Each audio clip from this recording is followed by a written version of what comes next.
Hello friends, today I'm going to take a look at Jakks Pacific's World of Nintendo Skull Kid figure.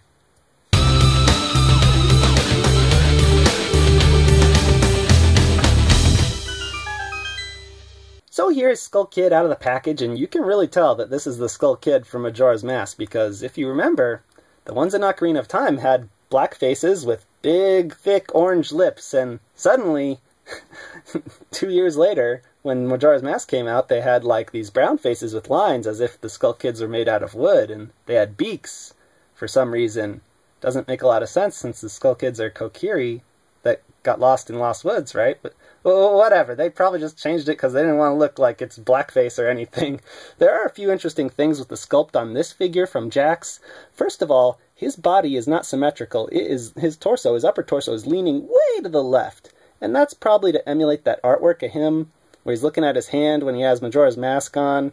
And we'll get to the mask later, but his hand is also sculpted to emulate that artwork where he's like, grrr, looking at my hand and something. I don't know what he's doing. It's cool artwork, though. But the hat, I kind of have an issue with the hat. I always thought this was made out of plants, dead plants, like grass, leaves, whatever. And there are no sculpted lines on this. It's very smooth, even though they kind of like imply like it shouldn't be, with these little notches here at the ends. And there are sculpted lines in his official artwork. I feel like sculpted lines would have really benefited the hat. But there are sculpted lines on this big green scarf thingy to imply that it's made of plants, not pants. And the pants have sculpted lines to also imply that they're made of plants. Plant pants. Anyways, these rings are sculpted as raised details, but these rings are actually a separate piece glued on, and these rings are a separate piece too. So Jakks didn't really skimp out on any of the sculpting, I feel. And they didn't skimp out on the paint either, even though it's not perfect. They painted white swirls on his hands there, which are in his official artwork, but nobody would have noticed if they didn't do it, but I'm glad Jakks did it anyway. And then the eyes, they're clean, but they're not perfectly lined up with the sculpted lines, and the beak is alright. Time to take a look at that articulation. So Skull Kid has a swivel head and a swivel waist. He's got hinge and swivel shoulders. His left one sticks out a lot more because of that design. He's got hinge and swivel elbows. Hinges at the wrists. He's got hinge and swivel hips up there. The skirt doesn't get in the way because it's got this little extra inside piece to give it some room to spread. Very nice, Jakks. I like that engineering. Hinge and swivel knees. And hinges at the ankles. A total of 14 points. Very good articulation. So Skull Kid's packaging is pretty standard, but it's got some differences that are kind of weird. First of all, this is Toon Link from the Wind Waker, and it even says Legend of Zelda Wind Waker HD down here. And that's weird because Skull Kid, of course, is not from the Wind Waker. He's from Ocarina of Time and Majora's Mask, and this figure obviously depicts him from Majora's Mask because there's Majora's Mask right there, so I don't know why Wind Waker Link is up there. I also don't know why they're not cutting around his outline anymore like they did on the Star Fox and Mario series packagings. I mean, is packaging's a word? I don't know, but whatever. But in my review of Peppy, that's one of the things I really liked about the packaging. And this isn't really a complaint, but it just seems like their packaging's taken a bit of a step backwards. The back of the packaging says that Skull Kid's got 14 points of articulation. Here's Cat Mario, I already reviewed. Slippy I really need. Toad I could do without, but I'd get him, I guess, if I found him. And Zelda I found recently, so expect a review of her next. Anyways, let's open this thing up. So I got the tray out, and Majora's Mask just popped out. Skull Kid's got twist ties around his arms and his waist, but